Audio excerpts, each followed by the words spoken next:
চক্রান্ত করতেছে ভারতের মাধ্যমে এবং ভারতের এই চক্রান্তে না করে, তাহলে আমরা বাংলাদেশের আপামর জনতা আবার বিক্ষিপ্ত হয়ে এই ভারত সরকারকে দেখে দেওয়ার জন্য প্রস্তুত আছেন ইনশাআল্লাহ। ইসলামী আন্দোলনের দেশ তারা ঐক্যবদ্ধ হয়েছে বাংলাদেশের বিরুদ্ধে।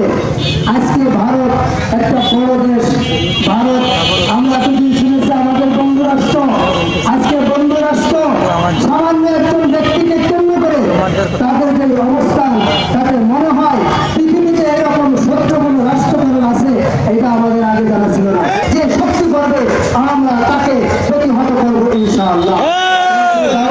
আন্দোলন করেন বাংলাদেশের জনগণ হাত দিয়ে আপনাকে প্রতিহত করবে ইনশাআল্লাহ।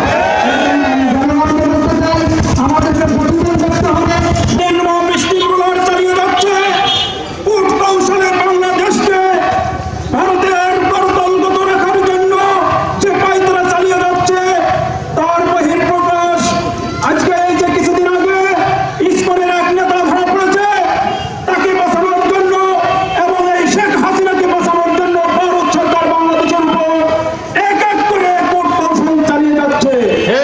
সম্মানিত উপস্থিতি, আমরা দায়িত্বহীনভাবে বলে দিতে চাই বাংলাদেশের মুসলমান বাংলাদেশের নাগরিক করে যায় নয়, বাংলাদেশের মুসলমান ভারতকে উপযুক্ত শিক্ষা দিতে প্রস্তুত। জানিয়ে দিতে চাই বাংলাদেশকে আওয়ামী লীগ সরকারের দ্বারা যে আওয়ামী লীগ সরকারের মাধ্যমে এই বাংলাদেশকে অঙ্গরাজ্য বানাতে চেয়েছিল, তাদের সেই কূট সন্ত্রাস কৌশল তারা বাস্তবায়ন করতে পারে নাই, যার কারণে আজকে হাসিনাকে আশ্রয় দিয়ে হাসিনার মাধ্যমে আমার বাংলাদেশকে তারা একটা অঙ্গরাজ্য বানানোর পায়তারা চালিয়ে যাচ্ছে।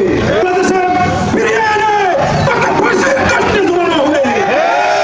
বাংলাদেশকে যেভাবে বাংলাদেশকে ধ্বংস করেছে, আমরা ওই আওয়ামী লীগ সরকার শেখ হাসিনাকে বাংলাদেশের জনগণ ফাঁসি ছাড়া কিছুই চায় না।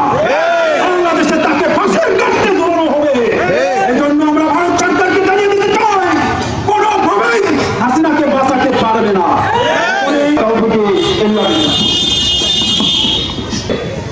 ভারত খেয়েছে, হাসিনার দেয়নি এমন কোন ঘটনা ঘটেনি। হাসিনার পতনকে ভারত সরকার মোদী সরকার মেনে নিতে পারেনি, যার ফলে সম্পূর্ণ মিথ্যা, সম্পূর্ণ ভিত্তিহীন অপপ্রচার চালিয়ে বাংলাদেশকে, বাংলাদেশের স্বাধীনতার সার্বভৌমত্বের বিরুদ্ধে তারা ষড়যন্ত্রে লিপ্ত আছে।